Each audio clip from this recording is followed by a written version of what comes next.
Taniyar Maniammai Institute of Science and Technology, Tanjavur. We are the future. நாகர்கோயிலைச் சேர்ந்த நபர் ஒருவர் ஞாயிற்றுக்கிழமை என்பதால் தனது குடும்பத்தினருடன் பெருங்களத்தூர் கிஷ்கிந்தா சாலையில் உள்ள தனியார் விளையாட்டு அகாடமியின் நீச்சல் குளத்திற்கு சென்றுள்ளார். அப்போது அங்கு ஏற்கனவே மது போதையில் குளித்துக் கொண்டிருந்த 4 இளைஞர்கள் நீச்சல் குளத்தில் இருந்த அந்த பெண்ணின் கால்களை பிடித்து இழுத்து அநாகரிகமாக அத்துமீறி உள்ளனர். இதனால் அதிர்ச்சி அடைந்த அந்த பெண் விலகிச் சென்ற போதும் அந்த போதை ஆசாமிகள் அவரை பின்தொடர்ந்து தொல்லை கொடுத்துள்ளனர்.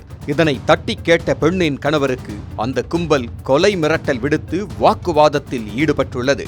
பாதிக்கப்பட்ட கணவர் உடனடியாக காவல் கட்டுப்பாட்டு அறைக்கு தகவல் கொடுத்தார்.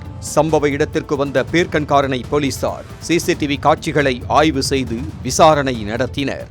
பெண்ணின் கணவர் அளித்த எழுத்துப்பூர்வ புகாரின் பேரில் தகராறில் ஈடுபட்ட தாம்பரம் கடப்பேரி பகுதியைச் சேர்ந்த மணிகண்டன், திருநாவுக்கரசு, நிஷாந்த் உள்ளிட்டோரை போலீசார் காவல் நிலையம் அழைத்து சென்று விசாரித்தனர்.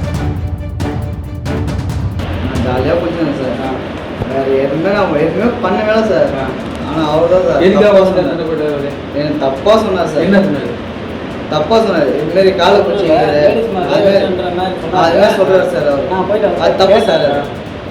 சொன்னா கால் ஏறி ஸ்விம்மிங் பூல் சார். நீ உள்ளூர், அவர் வெளியூர்ல இருந்து வந்த ஒரு ஆளு தப்பு நடக்காம தைரியமா இருக்கிற 5 பேரை பார்த்து, அதுவும் அவர் ஒரு ஆளு 5 பேரை பார்த்து ஏன் கேட்கணும் நீ சொல்ல.